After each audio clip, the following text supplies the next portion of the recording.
Fair, by Francis Rosenfeld. Chapter 17. The One in the Mirror. Answer him, girl. Mrs. Gentry prodded a very confused Mary, whose young heart oscillated between shame and terror. Mary. Her name is Mary. The lady clarified. Who are you? The grumpy guy retorted bluntly, making Mrs. Gentry recoil with indignation. I believe it's untoward for you to address me, given that we're not related, nor have we been properly introduced, she protested, ready to leave. Suit yourself. The man cut her off. I only care about the girl anyway. Jim. The other man protested. Would it kill you to be nice? She wasn't supposed to be involved in this to begin with. Jim replied. Why don't you go finish what you were working on? I'll take it from here, his friend recommended. Real nice. After all the time I spent slaving over this monitor, Jim protested, but left. Hi Mary, the one in the mirror looked at the girl again. I know how scary all of this must be for you, but I need you to stay with me for a while, so I can explain. You have no idea how excited we all are to have found you. We almost lost hope. We thought someone faked the rumors of your existence. Are there any more people like you in the village? No, Mary said, almost in a whisper. How are you speaking with me? Mary. Lucille protested the breach of etiquette, even if under the circumstances formalities seemed a little absurd. That's okay. We'll go over that soon, the one in the mirror smiled. Are you the source? Mary asked him, shaking like a leaf. The source of what? The man replied confused. The book of prophecy says that if I find my way to the source the world will come to an end, Mary whimpered. I'm sure we'll all be all right for the time being, the man burst out laughing. And I do believe we're related. I'm related to the source. Mary's shiver intensified. Could you please explain to me what you mean by the source? The one in the mirror tried to understand her misgivings. That which we divined in the mirror while we were searching for its spell, we didn't mean you harm, we just wanted to open the mirror and ask it questions. But it just kept opening, and then the quaid language appeared, but it was protected by the seal of the source and we were all afraid when it burst open, Mary blurted in one breath.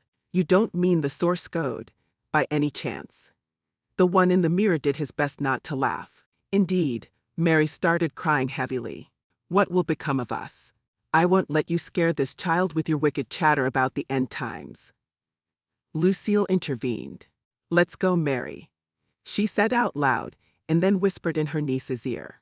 We need to get you somewhere safe, I'll deal with him later. Please don't leave, please? I can assure you she will be perfectly safe here. From me, anyway, the one in the mirror threw a piercing gaze behind them. Lucille turned around just in time to watch Rosemary put together a disapproving frown, with Mrs. Gentry behind her, looking down, somewhat embarrassed. Serves me right, Lucille thought, for feeding the ambulant rumor mill. I'm surprised it took her a whole 15 minutes to sick the mouth of damnation upon us. She glared at Mrs. Gentry and then at Rosemary, displeased. What do I hear, Lucille? Is it true that this wretched child has the same blood as the source? That she summoned it and it answered her? That she was spoken to by two men? This situation calls for a full council meeting, with all the elders present. Oh, how their poor souls will languish over the evidence of her perfidy. Rosemary couldn't contain a triumphant smirk. The girl will stand judgment, of course, if that even needed to be said, and then we'll finally destroy this place, for the sake of our children and our sacred rules. I am needed in council to provide the elders with the information they require. Mrs. Gentry, I trust that you will escort the unfortunate to the council hall and lock her in a room until she has confessed her misdeeds and we have decided her fate. Lucille, darling, I am crushed to put an old friend in this humiliating situation. But in all fairness, dear, everybody told you that the child was born evil. You shouldn't have put yourself out like that. It's going to be so much harder now, after you fed and clothed her for years. I can't even imagine what you're going to tell your friends and neighbors. But we all make mistakes, don't we? She went on, then turned towards Mrs. Gentry. Make sure to have the girl brought to the council hall within the hour. The questioning should start as soon as possible. She thought of destroying the mirror before she left, but was terrified that the one inside it might come out, or worse still, drag her in, so she turned on her heels and left, planning to bring a whole team back to the cave later to eliminate the curse once and for all. Lucille and Mrs. Gentry looked at each other, and then at the mirror, where the fair man was frowning with concentration, trying to think up a solution to the conundrum. "Sorry, dear, she dragged it out of me. You know she can be persuasive when she chooses," Mrs. Gentry finally spoke. Lucille looked her straight in the eyes, but said nothing. "You know what I'm thinking." Mrs. Gentry started again. "I am not as quick as I used to be." She watched Lucille for a nod of approval. The latter obliged. "I think it would be best if I went back to the council and made an official request for assistance. If the girl tried to run out on us, how would we ever catch up with her?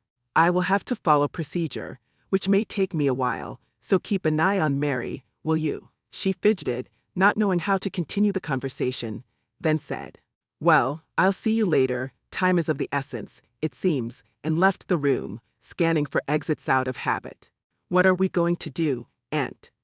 Mary asked after Mrs. Gentry's departure, and with the swirl of unexpected events that had landed on her head during the previous week, she hardly had enough energy left to panic. "Walk behind that boulder and follow the tunnel. It will take you to the next cave, which is very much like this one. Wait there, we'll set up another console for you," the one in the mirror interjected. "They are going to seal this cave for sure. How is Mary going to get out?" Her aunt worried. "The soapstone the hill is made of is very porous. There is a whole system of interconnected caves inside it, with exits everywhere.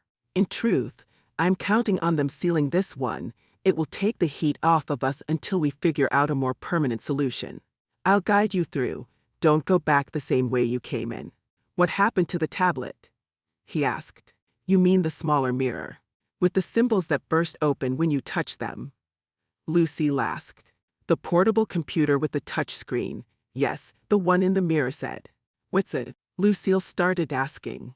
"I'm sorry, I promise we'll discuss all of this later, but now you must hurry, and make sure you have the tablet with you. We need to stay in contact." Lucille wanted to ask how, but Mary had already disappeared behind the boulder, and the former worried the girl would get lost in the maze behind it. The room at the end of the tunnel was indeed very much like the one they just left, large, with a sky opening for good lighting and boulders sprinkled around the perimeter. Lucille assumed that behind every one of those boulders was another corridor, and this made her contemplate what a nightmare it would be to find one's way out of the cave if the need arose. She made sure Mary found a cozy nook to rest in, caressed her hair like she used to when the girl was but a child, and got up to leave. "You should be safe here for now. I'll return after nightfall with food, water and blankets, but I really have to go to the council hall now.